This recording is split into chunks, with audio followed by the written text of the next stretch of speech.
이번 영상은요, 주택정책하고 조세정책, 부동산정책 기출 핵긋기 해설 끝판왕 기출문제 마무리 짓는 시간 갖도록 하겠습니다. 주택정책 힘차게 한번 출발해 보도록 할게요.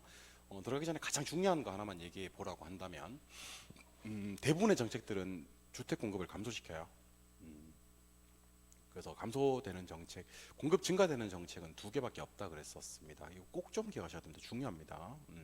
그래서 임대료 규제, 임대료 상한제, 임대료 통제라고 하기도 합니다. 공급 감소고요. 아파트 분양가 규제, 분양가 상한제 역시 공급이 감소됩니다. 후분양제도 공급 감소됩니다. 그리고 양도소득세 중과, 양도세 중과 공급 감소되는 정책입니다. 대부분의 정책들, 뭐 규제하는 정책, 후분양 정책, 양도세, 중과세 다 공급 감소인데 공급 증가되는 정책이 딱 두 개 있다 그랬죠. 임대료 보조하고요. 그리고 3분양하고요. 그래서 어떻게 공부하기로 했죠?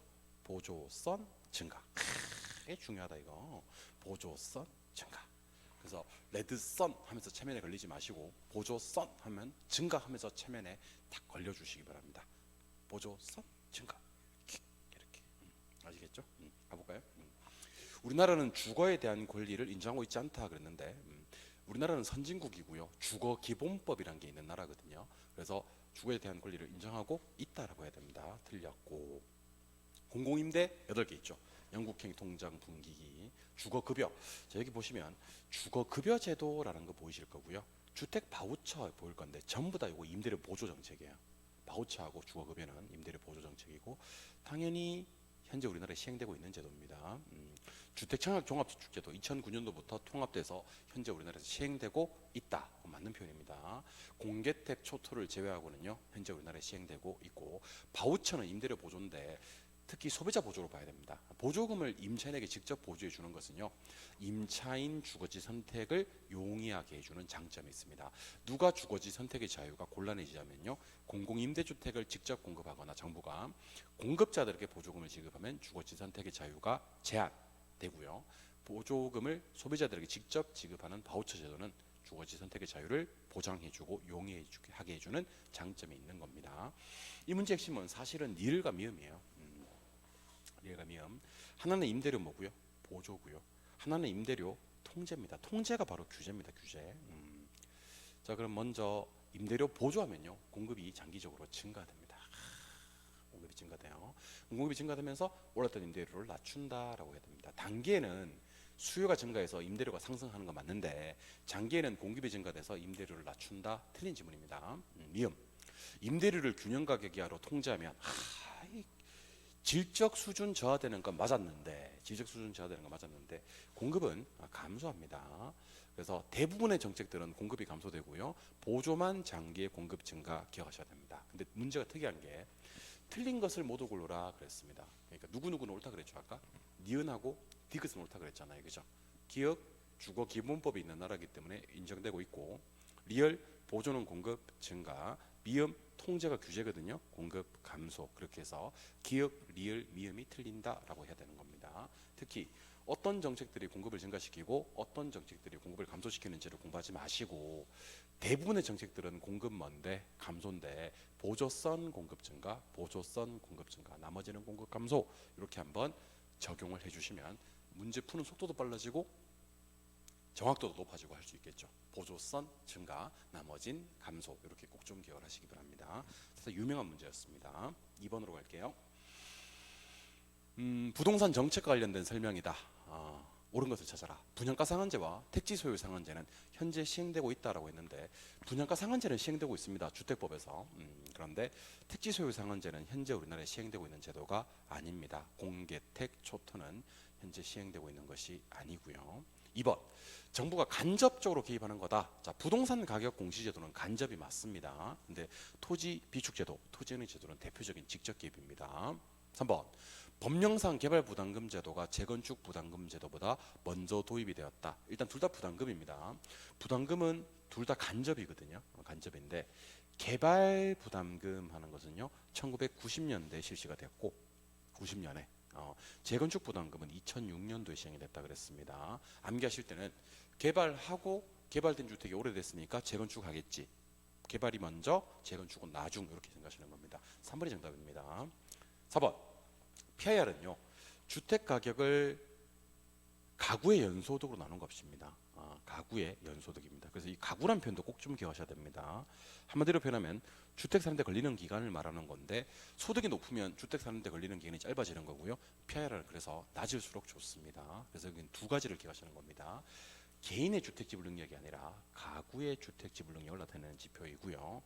PIR 값이 작을수록 그렇지 작을수록 주택 구매가 더 쉽다라고 해야 됩니다. 작을수록 좋은 거예요. 4번 틀립니다. 5번 부동산 실명제 근거 법률은 부동산 등기법이다라고 했는데 아닙니다, 여러분들. 등기법 아니고 부동산 실권리자 명의 등기에 관한 법률입니다. 실권리자 명의 등기에 관한 법률. 그냥 등기법 그러면 안 돼. 거민계약서 이놈도요. 등기법 아닙니다. 거민계약서는요. 부동산 등기 계약서 왜 그래?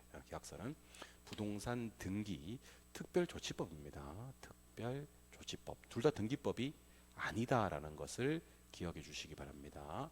등기법 아니고 실권리자 명의 등기에 관한 법. 이것도 틀립니다. 참고로 부동산 실명제는 김영삼 정권이었던 1995년도에 실시된 제도다라는 것도 알고 계셔야 됩니다. 옳은 걸 찾으라고 했고 답은 3번이 되는 그런 문제입니다. 풀 수 있어야 합니다. 오케이? 예, 3번 문제 할게요. 근거 법률까지 쭉 한번 다 읽어보세요.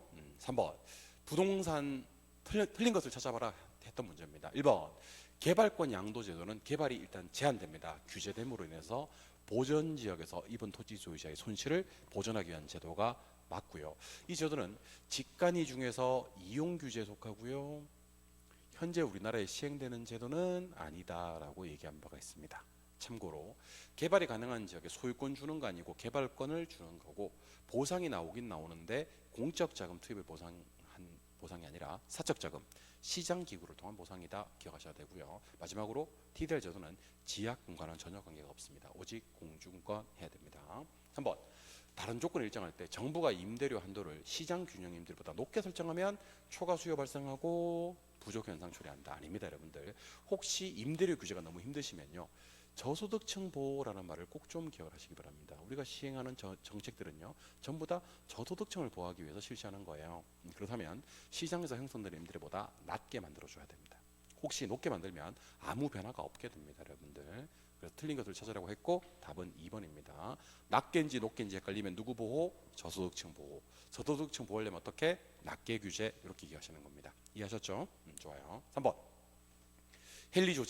헨리조지는 토지세를 제외한 나머지 조세는 모두 철폐하고 세금은 하나로 통일하자. 즉 토지 단일세론을 주장했다. 기억하시기 바랍니다. 거꾸로 토지 단일세론을 주장하신 분이 누굽니까? 그러면 헨리조지 이렇게 기억하실 수도 있어야 됩니다. 맞는 표현이고요.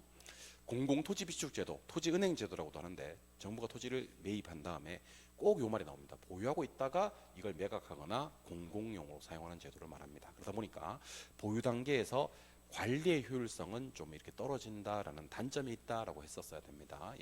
여기서는 그걸 물은 건 아니기 때문에 맞는 표현이고요. 정부 대신에 LH를 쓰는 건 괜찮아요. LH를 통해서 하는 거거든요. 근데 지자체가 나오는 건 또 안 돼요. 그다음에 수용 방식의 가장 큰 문제점이 뭐야? 그러면 수용 방식은요. 매입비 민원 투기예요. 매입비 민원 투기. 그래서 토지 소유자와의 갈등 보상 과정에서 그래서 요거를 민원이라고 부르는 겁니다. 시행자와 피수용자 사이 갈등, 민원의 우려가 있다 기억해 주시기 바랍니다. 그래서 이 문제 정답은 2번이 되는 그런 문제가 됩니다. 3번의 정답은 2번. 4번 주택정책에 대한 설명이다. 틀린 것을 찾아라 그랬는데 금융지원, 금융 당연히 간접이 될 거고요. 시험에 나올 때는 금융 이렇게 나오기도 하고 담보대출 규제와 관련되는 LTV, DTI 아니면 DSR 굳이 우리말로 표현한다면 LTV는 담보인정 비율, DTI는 총부채 상환 비율, DSR은 총부채 원리금 상환 비율입니다. 2번은 됐고 3번 소득 대비 주택 가격 비율 PIR과 소득 대비 임대료 비율 RIR은요. 주택시장에서 그렇지 이렇게 나와야 됩니다. 가구의 지불 능력을 측정하는 지표고 요 값이 작을수록 주택 구매가 용이하다라는 표현이 나와야 됩니다. 작을수록 좋다 꼭 기억하셔야 됩니다. 개인 아닙니다. 가구입니다. 공공임대주택의 공급 정책은 입주자가 주거지를 자유롭게 선택할 수 있는 것이 장점이다. 그렇지 않습니다. 공공임대주택의 공급은 입주자가 주거지를 자유롭게 선택할 수 없게 되고요. 소비자 보조, 소비자들에게 직접 임대료를 보조해 주는 정책 또는 이걸 주택 바우처라고 해야 됩니다. 이게 주거지 선택의 자유를 보장해 주지, 공공임대주택의 공급 정책이나 공급자들에게 보조금을 지급하는 정책은 주거지 선택의 자유를 지극히 제한해 버린다. 기억하시기 바랍니다. 많이 했었죠 우리 초초요약에서도 피를 토하면서 내가 강조했던 그런 내용입니다. 4번, 예 그렇습니다. 이게 보조 방식에는 여러 가지가 있는데 소비자 보조 방식에는 형태가 주거급여 제도로 소비자를 보조하기도 하고요. 방금 소개해드렸던 주택 바우처, 주거 바우처라고 하기도 합니다. 주택 바우처 제도로도 소비자 보조가 되고, 이 소비자 보조가 방금 소개해드렸던 요 올라가야 됩니다. 입주자가 주거지를 자유롭게 선택할 수 있는 장점이 있는 겁니다. 공공임대주택 정책은 주거지 선택의 자유를 제한해 버린다. 기억하시기 바랍니다. 주거급여, 바우처, 소비자 보도 모두 같은 말 기억해 주시기 바랍니다. 틀린 걸 찾으라고 했기 때문에 답은 4번이 되는 그런 문제. 5번으로 갑니다. 임대주택 정책에 대한 설명이다. 틀린 것을 찾아라 그랬는데 여러분들 지금 1번하고 3번하고가 보조잖아요. 보조가 뜨면 너무 좋아요. 이게 자꾸 증가해 주거든요. 보조가 뜨면 실질소득도 향상시켜 주고요. 공급도 증가됩니다. 정말 공급 증가되는 몇 안 되는 정책이라 그랬죠. 보조선 공급 증가 이렇게 하는 겁니다. 보조선 공급 증가. 그런데 2번, 4번, 5번 색깔 좀 바꿀까요? 2번, 4번, 5번은 전부 다 임대료 규제입니다. 규제. 요 규제, 요거 규제, 요것도 규제 이런 거거든요. 근데 규제를 할 때는 시장에서 형성되는 임대료보다 낮게 규제를 해야 됩니다. 누구를 보호하기 위한 거냐면 저소득층을 보호하기 위한 거거든요. 또는 임차인을 보호하기 위한 거거든요. 그러면 가격이 싸지기 때문에 수요가 증가됩니다. 이게 수요 법칙이에요. 가격이 싸지면. 근데 공급자들은 돈이 안 되기 때문에 공급을 감소시켜요. 이걸 공급 법칙이라 그래요. 이걸 네 글자로 뭐라 부르냐면 초과 수요 또는 경우에 따라서는 이걸 수요 과잉이라고 합니다. 그래서 정부가 임대료를 규제했을 때는 초과 수요, 수요 과잉 현상이 발생하지 공급 과잉, 초과 공급 현상이 발생하지 않습니다. 그래서 여기서는 공급 과잉, 공급이 많아지는 건 보조선밖에 없다 그랬습니다. 지금처럼 임대료를 규제하는 정책은요, 수요 과잉 하셔도 되고요. 가격이 싸지기 때문에 수요가 증가되고 공급이 줄거든요. 즉 초과 수요라는 표현을 썼어야 합니다. 아시겠죠? 예, 꼭 좀 기억을 하시기 바랍니다. 정답은 2번이 되는 그런 문제가 됩니다. 정답 2번. 오케이. 풀 수 있어야 됩니다. 규제하면 초과 수요, 수요 과잉입니다. 6번. 주택 정책에 대한 설명이다. 틀린 것을 찾아라 하는 문제입니다. 계속 나오네 이거. 바우처나 주거 급여. 급여는 보조 정책의 하나이다. 예, 소비자 보조 정책의 하나고요.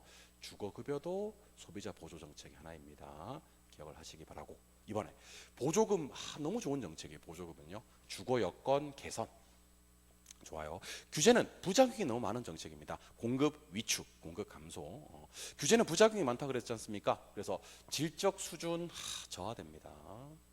주거 이동 저하됩니다. 꼭 좀 기억을 하시기 바랍니다. 둘 다 저하라고 해야 됩니다. 아시겠죠? 네, 꼭 좀 기억을 하시기 바랍니다. 계속 강조합니다만은 뭐는요? 규제는요. 뭐 위주로? 부작용 위주로 개념 정리를 하시자 기억해 주셔야 됩니다. 4번은 됐고요. 답은 4번. 질적 수준도 저하, 주거이동도 저하. 7번. 분양가 규제에 대한 설명이다. 틀린 것을 찾아라 라고 했는데 분양가 규제는 옛날에는 시험에 잘 나왔었거든요. 분양가 규제가 막 본격적으로 되던 2018, 19, 20년 이렇게 지난 정권 때 주택가격이 많이 오르던 시절이 있었지 않습니까? 그죠? 근데 지금은 지방 미분양도 많고 분양가 상한제가 사실 유명무실해져서 정답 위주의 빠른 이해만 하시면 좋을 것 같고요. 분양가 규제는 일단은 무슨 개입인지는 알아야 됩니다. 요거 직접 개입입니다. 분양가 규제 직접 개입. 근거 법률은 주택법에 있습니다. 요거 근거 법률 주택법. 당연히 현재 우리나라에 시행되고 있는 제도이고요. 요 제도를 실시하게 되면 공급은 어떻게 되고요? 웬만한 것들은 공급이 감소된다 그랬잖아요. 질적 수준은요 저하된다라는 걸 기억해 주셔야 됩니다. 마지막으로 분양가 규제는요 도시형 생활주택에 대해서는 적용하지 않는다가 핵심이에요. 도생은 적용 없다. 참고로 도시형 생활주택은 몇 세대 미만이요? 300세대 미만. 규모는요 국민주택 규모. 어디 지역에? 반드시 도시 지역에 건설해야 됩니다. 이름이 도시형 생활주택이야. 관농자에는 못 지어. 그리고 단지형 연립, 단지형 다세대, 아파트형 주택. 옛날에 소형 주택이 아파트형 주택으로 바뀌었다 그랬고 분양가 상한제가 실시되지 않은 주택은 도시형 생활주택에 대해서는 적용이 없다 기억하셔야 됩니다. 그래서 답만 좀 보도록 하겠습니다. 답은 2번인데 분양가 상한제가 실시되는 주택에 대해서는요 전매를 제한할 수 답이 2번은 아니고 전매를 제한할 수 있다 기억하시고요. 답은 4번인데 주택법령상 국민주택 건설 사업을 추진하는 공공사업에서 개발 조성되는 공동주택이 건설되는 용지에는 분양가 상한제를 가격을 제한할 수 당연히 있죠. 당연히 있다. 공공 택지는 당연히 분양가 상한제 실시할 수 있고요. 공공 택지가 아닌 택지에 대해서도 주거정책심의위원회 심의를 거치면 분양가 상한제 실시될 수 있습니다. 전매 제한도 가능하고요. 답은 4번이 되는 그런 문제가 되겠지. 7번의 정답은 4번. 8번으로 가보도록 할게요. 부동산 거래 규제에 대한 설명이다. 틀린 것을 찾아라 그랬습니다. 1번은 됐고요. 2번으로 가시면 나오네요. 그죠? 도생이 나왔습니다. 도시형 생활주택에 대해서는 분양가 상한제가 적용되지 않는다라고 해야 되는 겁니다. 답은 1번입니다. 답은 2번입니다. 자꾸 왜 이러지? 답은 2번입니다. 토지거래 허가제. 토지거래 허가제는요. 투기적 거래가 성행하거나 지가가 급격히 상승하거나 그럴 우려가 있는 지역에 대해서 지정하는 거고요. 이거는 부동산 거래 신고, 거래 신고에 관한 법령에 의해서 규정되어 있습니다. 참고를 하시고 부동산 거래 신고는 매매 계약을 체결할 때는요. 계약 체결로부터 30일 이내 잔금 지급이 아닙니다. 신고하는 제도고요. 이 계약이 무효해제 취소되었을 때는 확정된 날로부터 30일 이내 신고하는 제도고요. 지금 보고 계시는 부동산 거래 신고 제도는요. 또 역시 부동산 거래 신고에 관한 법령입니다. 기억하시고 2006년도에 재건축 부담금과 함께 시행된 제도라는 것도 거래 신고제 기억하셔야 됩니다. 도생에 대해서는 분양가 상한제 적용이 없다는 거 다시 한번 기억해 주시기 바랍니다. 9번 문제로 갈게요. 9번. 또 분양가 상한제 옛날에 많이 나왔었습니다. 실제로. 일단은 첫 번째 공급이 뭐 되고요? 위축되고요. 중요합니다. 질이 하락합니다. 이거는 정확히 어디에도 나와야 되냐면 임대료 규제에도 똑같이 나옵니다. 분양가 상한제, 임대료 규제 모두 다 질이 하락하고요. 공급이 위축됩니다. 또 나왔어요. 봐봐. 5번에 도시형 생활주택. 도시형 생활주택에 대해서는 분양가 상한제를 적용한다, 적용하지 않는다는 게 제일 중요하다 그랬습니다. 틀린 걸 찾아야 되니까 답은 5번이 되는 그런 문제가 되겠지. 그래서 8번 문제, 9번 문제 둘 다 도생에 대해서는 분양가 상한제를 적용하지 않는다는 것을 기억해 주시는 거예요. 아시겠죠? 기억해 주시고요. 10번 문제.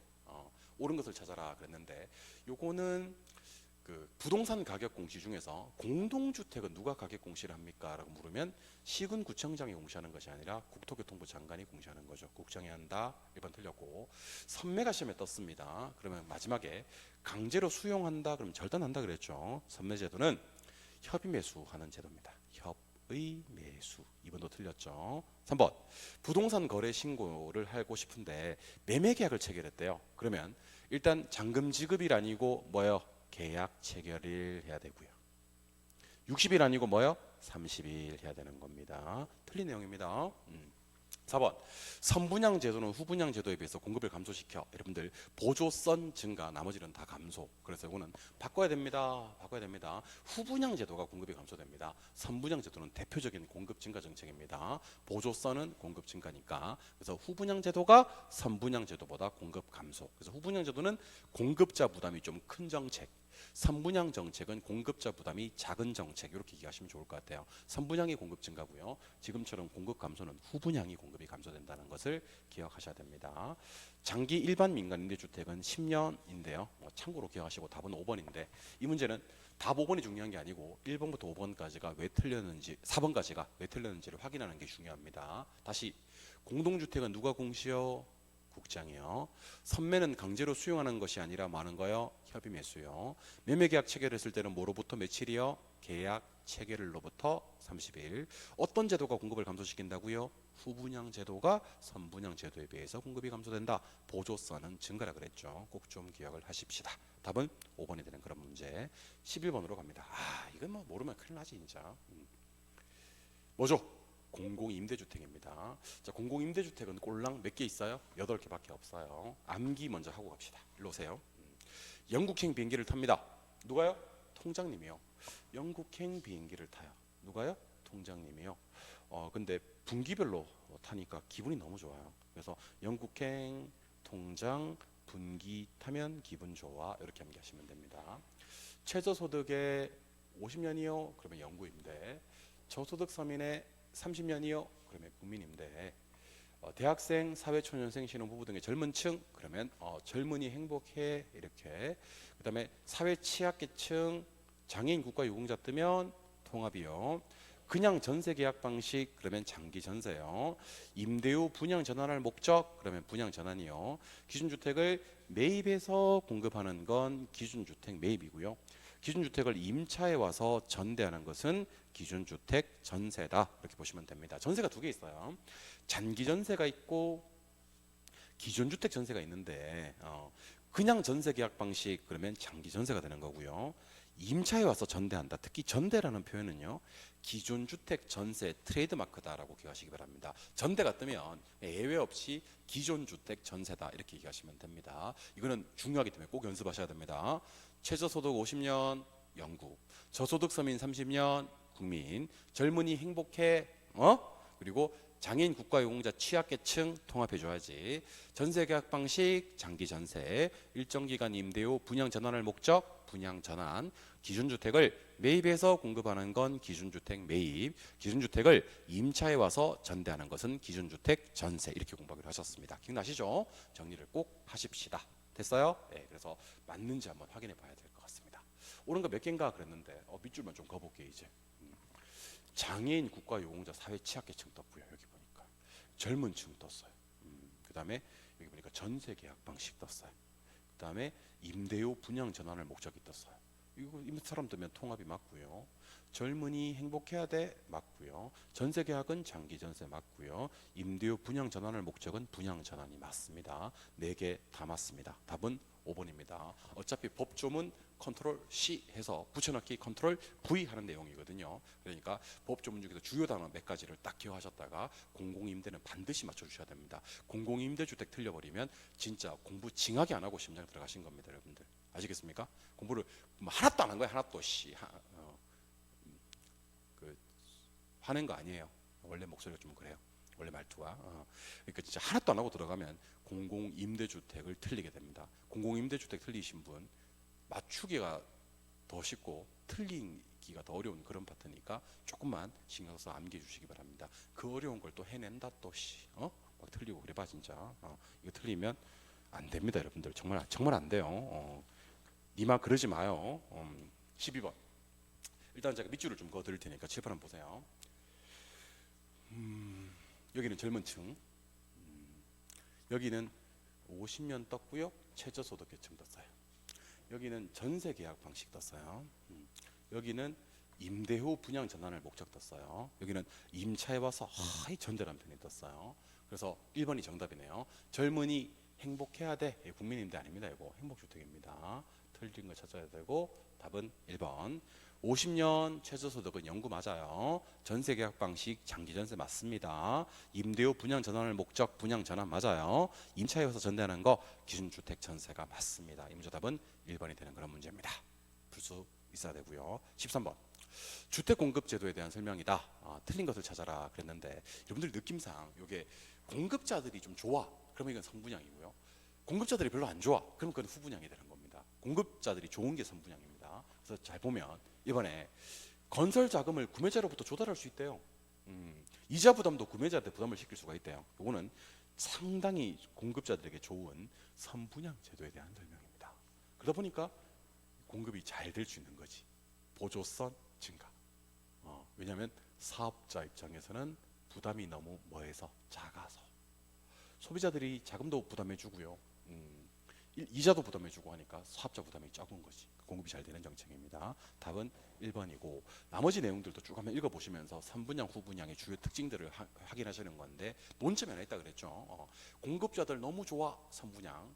공급자들이 별로 안 좋아, 후분양. 그래서 공급자들이 너무 좋아서 공급이 잘 되는 정책, 선분양. 이런 식으로 2번부터 5번 지문들도 여러분들이 한번 읽어봐 주시기 바랍니다. 최근에 30회 때 나왔던 문제이기 때문에 기억은 해주시기 바랍니다. 14번. 공공임대주택 특별법상 공공임대주택에 해당되지 않는 것을 찾아라 그랬습니다. 공공임대주택은 영국행, 통장, 분기별로 가요. 기분 좋아요.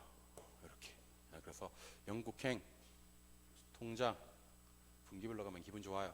근데 이거는 뭐 공공이 지원을 받는 민간임대주택이라 그랬잖아. 진짜 이거 어렵다 이거. 영국행 통장 분기기도 아니지만 공공이 지원을 받는 민간임대주택은 어쨌든 민간임대주택입니다. 답은 4번이 되는 그런 문제. 15번도 밑줄만 좀 그어드릴게요.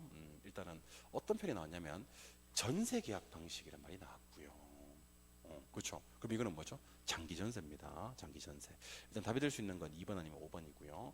그리고 민간임대주택이라는 특별법상 매매 등으로 소유권을 취득한 다음에 임대하는 민간임대주택은 무슨 임대주택이냐면 이거는 공공주택이 아니라 민간임대주택이니까 민간 매입 취득했으니까 임대주택이 되겠죠. 답은 5번이고요.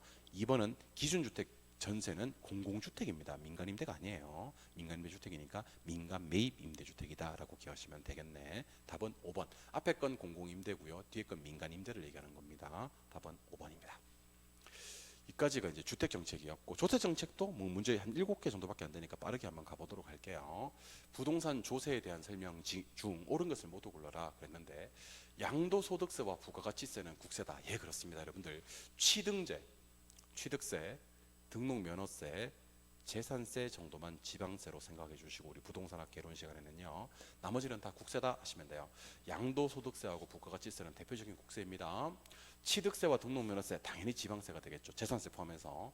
상속세와 재산세는 취득 단계에서 부과한다고 했고 증여세와 종합부동산세는 보유 단계에서 부과된다고 했는데 둘 다 틀렸는데 어떻게 추정하면 되냐면 이 재산세 자리와 증여세 자리를 바꾸시면 말이 될 것 같아요. 그래서 상속세와 증여세가 취득 단계에서 부과되고 재산세와 종부세가 보유 단계에서 부과된다라고 했었어야 되겠지. 아주 쉽죠, 그죠? 그래서 기억, 니은 맞고 나머지는 틀려 이렇게 기억을 하시고 요거 외워주셔야 됩니다. 취득할 때 내는 국세, 인지세, 상속세, 증여세, 지방세, 취득세, 등록면허세.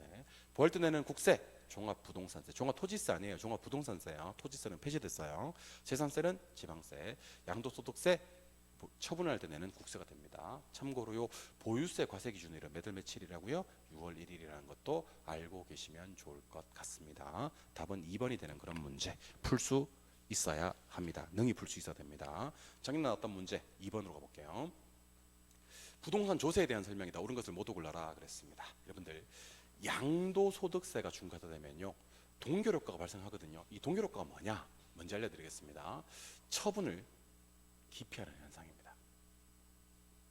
즉 매각을 미루려고 하는 현상이라니까. 미루려고. 그러면 보유기간이 늘어나는 현상이 발생합니다. 그러면 결국 시장에 물량이 잠기겠지. 공급이 감소되고 주택가격은 상승하게 됩니다. 제가 지금 동그라미 치는 내용을 명확하게 기억하셔야 됩니다. 처분이요 기피, 매각이요 미루려고, 보유기간 늘어납니다. 공급은 감소됩니다. 가격은 상승되는 현상을 주택공급 동결효과라고 합니다. 그래서 매각을 앞당기려는 현상이 아니라 미루려고 하는 현상입니다. 처분만 안 하면 안 내도 되는 세금이 양도소득세 중과거든요. 처분 안 해버려요. 깊이. 매각 미루려고 해요. 보유기간 늘어나겠죠. 처분 안 하니까. 공급 줄고 오히려 가격이 상승하는 현상이 양도소득세 중과의 동결효과입니다. 기억이 뜨면 다 틀립니다. 니은이는 맞는 지문이죠. 재산세와 종합부동산세는 보유세고요. 과세 기준일이 6월 1일입니다. 취득세와 상속세는 취득 단계에서 부과되는 것까지는 좋았는데 지방세라고 하시면 안 돼요. 왜냐하면 취득세만 지방세고요. 상속세는 국세이기 때문입니다. 증여세와 양도소득세는 둘 다 국세는 맞아요. 근데 둘 다 처분 단계에서 부과된다 그러면 안 됩니다. 증여세는 취득 단계에서 부과되고요. 양도소득세만 처분 단계에서 부과되거든요. 그래서 국세는 맞는데 둘 다 처분 단계다라는 표현이 틀린 말입니다. 그래서 맞는 건 니은 하나밖에 없어요. 맞는 것 니은 하나밖에 없습니다. 옳은 것을 모두 고르라고 했고 정답은 그래서 니은. 그래서 이거 정답이 좀 잘못됐네요. 옳은 것을 모두 골라라 했는데 정답은 1번이 되는 그런 문제입니다. 정답 4번 아니고요. 정답 1번으로 수정해 주시기 바랍니다. 오타네요. 죄송합니다. 옳은 것을 모두 골라라라고 했고 정답은 1번입니다. 기억을 하시기 바랍니다. 정답 1번. 3번. 부동산 관련 조세에서 가로 안에 들어갈 내용으로 옳은 것을 찾아라 그랬습니다. 이거 좀 쉬운 게 취득 단계에서는 인지세, 상속세, 증여세, 지방세는 취득세, 등록면허세. 처분 단계 이게 양도소득세가 나와야 돼요. 양도소득세. 이것은 양도소득세가 나와야 되니까 답은 1번 아니면 3번이고요. 기업 보유 단계에서 국세는 종합부동산세고요. 지방세가 재산세 아닙니까? 그죠? 기업에 종부세가 와야 되기 때문에 답은 1번이 되는 그런 문제입니다. 문제가 좀 치사하게 나왔네. 취득을 하고 보유하고 처분하는데 보유를 먼저 줬는데 오히려 땡큐. 오히려 좋아 하시는 겁니다. 보유할 때 내는 국세는 종부세, 지방세는 재산세 찾고 처분할 때 내는 국세는 양도소득세. 오히려 씨 좋아. 주재위원 딸에는 헷갈리라고 낸 것 같은데 오히려 좋아. 너무 좋아. 자, 4번으로 갑니다. 4번으로. 자, 우리나라 부동산 조세 정책에 대한 설명이다. 틀린 것을 찾아라 하는 문제입니다. 틀린 것을 찾으러 갑시다. 취득세를 감면하면 거래가 활성화될 거다. 감면시켜주면 거래가 잘 되겠죠. 증여세는 국세로서 좋아요. 국세고요. 취득 단계에서 냅니다. 이건 많이 나오잖아. 너무 많이 나오죠. 양도소득세를 중과세하게 되면 사람들은 매각을 미루게 하는 효과. 그렇지. 그게 동결 효과입니다. 매각은 미루게 하고요. 보유기간은 늘어나고요. 처분은 기피하고요. 공급은 감소하고요. 가격은 상승되는 게 동결 효과입니다. 3번 오케이. 4번 종합부동산세는 국세로서 보유 단계 너무 좋죠. 국세 보유 단계 맞아요. 재산세는 지방세로서 취득 아닙니다. 지방세까지는 좋았는데 취득 단계가 아니라 보유 단계에서 내는 세금이 되겠죠. 답은 5번이 되는 그런 문제. 난이도 최하. 정말 틀리기 어려운 문제입니다. 그 어려운 걸 해내지 마소서. 4번 토지 단일세론 주장하신 분 누굽니까 하는 문제예요. 편안하게 보시면 됩니다. 토지 단일세론 주장하신 학자는요 헨리 조지 하시면 되겠죠. 답은 4번이 되는 그런 문제고. 그래서 우리 학자 이름 한번 써볼까요? 레시 그러면 최대 수요 이론 이렇게 하시면 돼요. 최대 수요 이론. 공업 입지에서 최대 수요 이론. 랠리는요 소매 인력 하시면 돼요. 소매 중력 법칙 그렇기도 합니다. 알론소는요 입찰지대 이렇게 얘기하시면 됩니다. 참고로 입찰지대가 시험에 뜨면 알론소가 떠도 되지만 가로 열고 튜넨이 떠도 관계없습니다. 튜넨이 알론소에 영향을 미쳐거든요. 버제스는요 동심원 이론 하시면 됩니다. 그래서 이거는 누구의 무슨 이론 아는지 모르는지 물어주는 문제입니다. 헨리 조지의 토지 단일세론, 레슈의 최대 수요 이론, 레일리의 소멸력 법칙, 버제스의 동심원 이론, 알론소의 입찰지대 이렇게 가시면 됩니다. 35회 때 나왔기 때문에 입찰지대, 헨리 조지의 토지 단일세론은 당분간은 시험에 뜨지 않을 것 같은 생각도 좀 듭니다. 5번으로 갑니다. 부동산 조세에 대한 설명이다. 틀린 것을 찾아라 그랬는데 요거는 제목이니까 편안하게 기억하세요. 조세의 중립성은 뭐냐면 조세가 시장의 자원 배분에 영향을 미치지 않아야 한다라는 원칙을 조세의 중립성이라고 합니다. 양도세를 중과세하게 되면 동결 효과 때문에 보유기간이 그렇지 늘어나는 보유기간 늘어나면서 공급은요 감소요. 주택 가격은요 상승이요. 기억하시기 바랍니다. 3번 조세가 최종적으로 어떤 사람에게 기속되느냐를 우리 조세의 귀착이라고 합니다. 양도소득세가 전가될 수 있습니다. 재산세와 종합부동산세는 보유세로서 지방세이다. 둘 다 보유세는 맞는데 둘 다 지방세는 아니죠. 재산세는 지방세이지만 보유세, 종부세는 국세이니까요. 답 너무 쉽죠. 답은 5번이 되는 그런 문제가 됩니다. 기억을 하셔야 되고요. 6번 문제로 갑니다. 주택 구입에 대한 거래세 인상에 대한 설명이다. 틀린 것을 찾아라 그랬는데 오늘 결론만 좀 알려드릴게요. 수요가 탄력적이에요. 그럼 누가 세금을 많이 내냐면 공급자가 더 많이 냅니다. 커진다. 공급이 탄력적이면 수요자가 세금을 더 많이 냅니다. 더 커진다. 기억하시고 생산자 잉여 소비자 잉여 둘 다 감소됩니다. 그리고 경제적 순손실이 발생하지 않는다고 했는데 경제적 순손실이 발생한다라고 얘기를 하시고 이게 중요한 게 아니고 답은 5번인데 경제적 순손실은 어떨 때 커집니까? 라고 물으면요 시장 참여자들이 시장을 떠나서 생기는 손해액을 경제적 순손실이라고 하거든요. 그래서 수요 공급을 불문하고 필기하나 해놓으세요. 수요 공급이 탄력적일수록 수요공급이 탄력적일수록 시장 참여자들이 시장을 많이 떠나게 되고요. 경제적 순손실은 커진다. 한 방향만 기억하세요. 비탄력적이면 적게 떠나서 경제적 순손실은 작아집니다. 답은 5번인데 추가해서 경제적 순손실이라는 것은 시장 참여자들이 시장을 떠나서 발생하는 손해액인데 탄력적이면 많이 떠나니까 손실액이 커지는 거고 비탄력적이면 조금밖에 안 떠나는 거니까 손실액이 작아지는 거다. 이렇게 보시면 그래프 그릴 필요 없습니다. 답은 5번입니다. 7번 부동산 조세에 대한 설명이다. 옳은 것을 찾아라. 조금 어렵게 나왔던 문제인데 재산세를 부과했고 재산세를 부과했대. 둘 다. 그럼 일단 미리 말씀드리겠습니다. 재산세가 부과되면 수요가 감소합니다. 이유는 편안하게 들으세요. 그 임대인은 부과되는 세금의 일부를 임차인에게 전가시켜 버립니다. 임대료가 올라요. 수요 업적에 따라서 수요가 줄고요. 재산세가 부과되면 공급자 입장에서는요, 이게 비용이 더 들어가는, 그러니까 돈이 안 되는 사업이 된다는 거죠. 수익성이 악화되는 사업. 수익성이 악화되면 공급도 감소됩니다. 그래서 1번, 2번 묶어 놓으시고, 재산세 부과되면 수요 공급 둘 다 감소. 3번, 취득세가 낮아지면 수요는 증가됩니다. 4번 진짜 많이 나오죠. 자, 양도세를 중과세하면 주택 공급 동결 효과가 나타난다 그랬지 않습니까? 그죠? 이것은 주택을 양도세를 납부하기 위해, 납부하지 않기 위해 처분을 추진해 기피하고, 공급이 증가돼 감소돼, 공급이 증가되는 정책은 보조 썸밖에 없다 그랬습니다. 4번 완벽하게 틀린 내용입니다. 5번 어떻게 보냐면, 이 0과 똑같은 말이 뭐냐면 완전 비탄력과 똑같은 말입니다. 무한대는 완전 탄력과 똑같은 말이고 0은 완전 비탄력. 근데 누가요? 공급이 완전 비탄력이래요. 그러면 공급자가 세금을 전부 내게 돼 있습니다. 공급이 완전 비탄력적이면. 근데 토지 시장에서는 누가 공급자냐면요, 토지 소유자가 공급자예요. 토지 소유자. 이 사람이 공급자예요. 토지 소유자가 전부 부담하는 거 맞습니다. 토지 구매자가 전부 부담하려 그러면요, 공급이 완전 탄력적이어야 돼요. 공급이 완전 비탄력적일 때는 공급자가 세금을 다 낸다.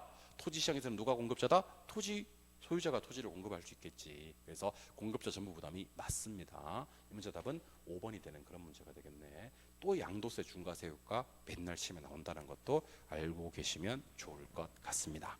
여기까지가 우리 부동산 정책론 관련되는 문제였고요. 다음 시간부터가 이게 이제 부동산 투자론입니다. 투자론은 제가 한 4시간 정도 투자를 할 거예요. 4강 정도 투자를 해서 부동산 투자의 지렛대 효과, 위험과 수익 요거 한번 해보고요. 포트폴리오 시간 가치 이것도 한번 해보고요. 시간가치 계산 일부랑 현금 수익 측정 한번 해보고요. 부동산 투자 분석 기법도 1시간 정도 투자해서 총 한 4강 정도를 준비했으니까요. 우리 부동산 기출 강의에서 가장 많은 시간을 할애하는 부분이 바로 부동산 투자론이니까, 투자론 그동안 많이 힘드셨던 분들, 이론 강의에서 많이 힘드셨던 분들은요, 이렇게 기출 문제풀이를 통해서 학습을 하고 또 이론으로 돌아가서 보시고, 그렇게 이론과 문제풀이를 병행하시면서 공부하시면 좋을 것 같다는 생각이 듭니다. 그래서 우리 다음 강좌에서는요, 부동산 투자론 해설 끝판왕 기출 문제를 풀이해드리는 시간 갖도록 할게요. 저는 다음 영상 투자론 해설 강의에서 만나요. 많이 기대해 주시기 바랍니다. 제 강의가 좋으셨으면 구독, 좋아요 좀 눌러주시고 댓글 달아주시고 다른 영상 보기도 부탁드리도록 합니다. 저는 다음 영상에서 만나요. 안녕.